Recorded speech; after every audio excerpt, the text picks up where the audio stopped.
आप देख रहे हैं सनातन फर्स्ट और मैं हूं विशाल। करने चली थी और खुद ही होकर चली आई। ऐसा ही हुआ रूबिका लियाकत के साथ, जो कि बागेश्वर धाम सरकार को एक्सपोज करने चली थी और खुद ही होकर चली आई। अब भारतवर्ष में कुछ ऐसे टर्म यूज किए जाते हैं जिसका सबसे ज़्यादा नुकसान सनातन के मानने वालों का होता है और सुनता भी वही है और अपना खुद का पीठ भी थपथपाता वही है, जैसे कि त्याग, करुणा, दया, सहिष्णुता। हमारे और उसमें क्या फर्क रह जाएगा? पहली बात, कुछ बातें खास है तो वो हमसे आगे है। हर जगह हम प्रताड़ित हैं तो उसके जिम्मेवार हम स्वयं हैं। और इतनी सारी बातें करने से बेहतर होगा कि एक वर्ड कायरता भी है, उसका भी इस्तेमाल कर लिया जाए। अब हिंदू राष्ट्र की बहस चल रही थी, जैसा कि उन्होंने बताया कि हमें हिंदू राष्ट्र बनाना है, आगे अखंड भारत बनाना है, तो संविधान का हवाला देने लगी। अब हमेशा संविधान के आड़ में छिपने का प्रयास किया जाता है। जब किसी भी देश का जो मूल निवासी है, अब एक वो मूल निवासी वाला दूसरा कॉन्सेप्ट चलता है, उसकी बात नहीं कर रहा मैं, उसकी बात कर रहा जो रहते जिस धरती पर है उसी धरती को अपना मानते हैं। एक वो और दूसरे वो जो खाते तो कहीं और का है, गाते कहीं और का है। वो किसी चीज से अपने आप को नहीं जोड़ते। अब एक चीज यहां पर ध्यान दीजिए, कहीं वो दान नहीं देते, रक्तदान भी नहीं करते, कहीं किसी की मदद भी नहीं करते, लेकिन हर चीज की दरकार है। यहां तक कि टैक्स भी बहुत कम संख्या में देते हैं। और टैक्स के सबसे ज्यादा लाभार्थी कौन है, ये बताने की जरूरत नहीं है। तो एक वो जिन्हें हर कुछ चाहिए लेकिन देंगे कुछ नहीं। एक तरफ वो समाज जो हर तरफ से खुद को लुटा रहा है। अब जिस हिंदू राष्ट्र की बात होती है, अक्सर लोगों का मानना है कि पॉलिटिशियन ही करेंगे। तो पॉलिटिशियन हिंदू राष्ट्र को लेकर क्या सोचते हैं कि आज की बीजेपी, क्या ये मोदी सरकार भारत को हिंदू राष्ट्र के तौर पे देखती? जरा भी नहीं। अब जो भी बीजेपी के समर्थक हैं, उनका ये मानना होता है कि बीजेपी के अलावा कौन ऐसी पार्टी है जो हिंदू राष्ट्र बनाएगी। तो यहाँ पे तो क्लियर हो जाना चाहिए कि ना बीजेपी बनाएगी ना कोई अन्य बनाएगा। तो ये पॉलिटिकल पार्टी स्वतः कुछ ऐसा कर देंगे, ऐसा कुछ नहीं है। ये तो क्लियर हो गया। अब बात आती है बागेश्वर धाम सरकार की। उन्होंने कहा कि हम लोगों को जागरूक करेंगे, लोगों को शपथ दिलवाएंगे और लोग मांग करेंगे। इस दौरान रूबिका लियाकत ने नरेंद्र मोदी को लेकर सवाल पूछा, जिसका जवाब उन्होंने यही कहकर दिया कि वो अच्छा काम कर रहा है।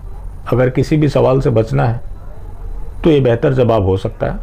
और ये ज़रूरी नहीं है कि हर काम एक सिंगल आदमी कर दे या एक सिंगल आदमी हर मैटर के ऊपर कमेंट करे।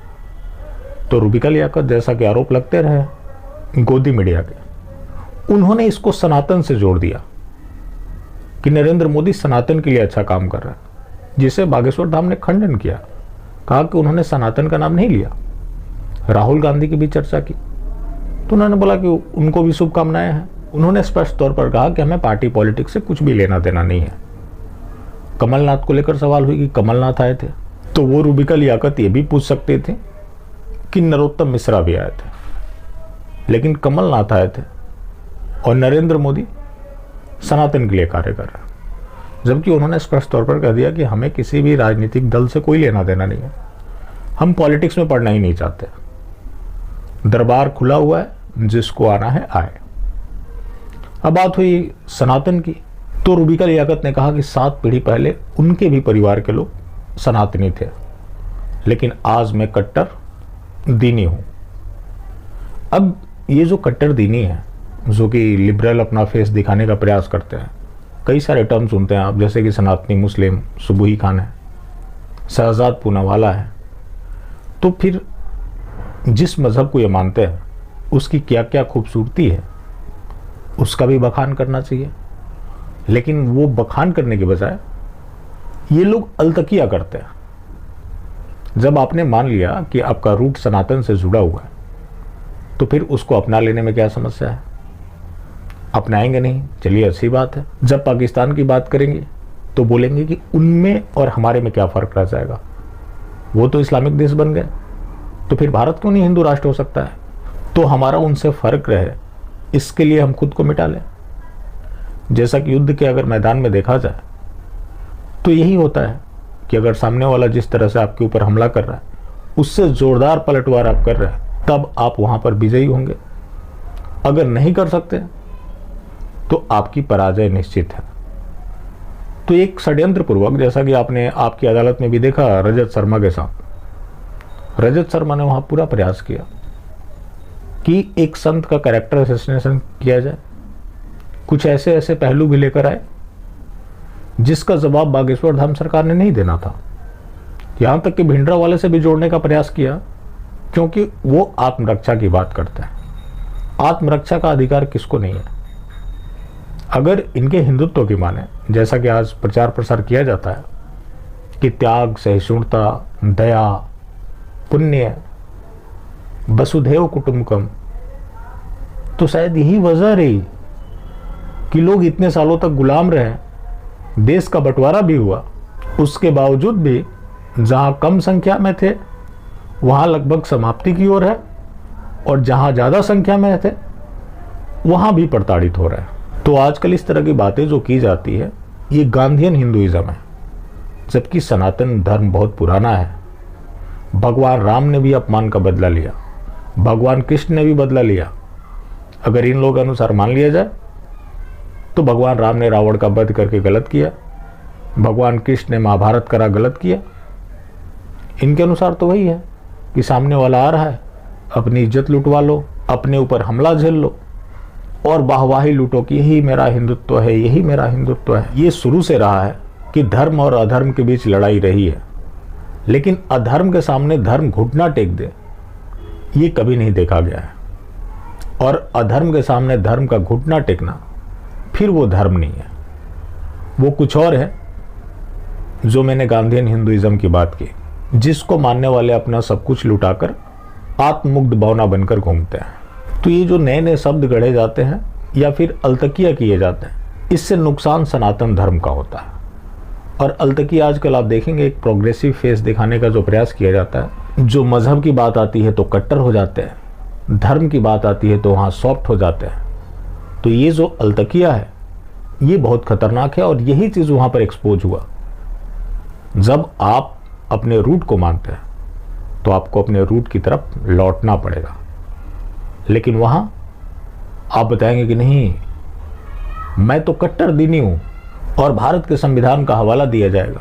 आज जितने हिंदू हैं और जिस तरह से घट रहे हैं, जिस दिन ये बराबर बराबर का भी मामला हो जाए, क्या ये भारत संविधान से संचालित होगा? जिसका जवाब है नहीं। उस दिन संविधान खत्म हो जाएगा, सेकुलरिज्म भी समाप्त हो जाएगा। एक ही चीज देखने को मिलेगा, सरिया।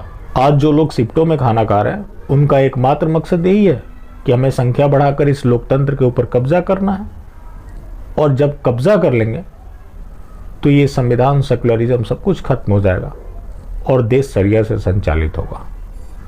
तो ये जो संविधान और सेकुलरिज्म का झुंझुना बजाया जा रहा है, ये तब तक बज रहा है जब तक हिंदू यहाँ बहुलता में है। यही सच्चाई है, और ये एक तरह से लोगों के मुंह बंद कराने के लिए प्रयोग किए जाते हैं। हर किसी को आत्मरक्षा का अधिकार है, लेकिन उसे भी सनातन के विरुद्ध बता देना, तो फिर कौन से ऐसे देवी देवता हैं जिनके हाथ में हथियार नहीं है? तो क्या वो सनातन के नहीं थे? तो ये इन लोगों की तरफ से लगातार प्रयास किए जाते हैं, जिसमें दीनी लोग भी शामिल हैं और सो कॉल्ड हिंदू भी शामिल हैं, जो कि अपनी कायरता को ही बहादुरी और सहिष्णुता बताते हैं।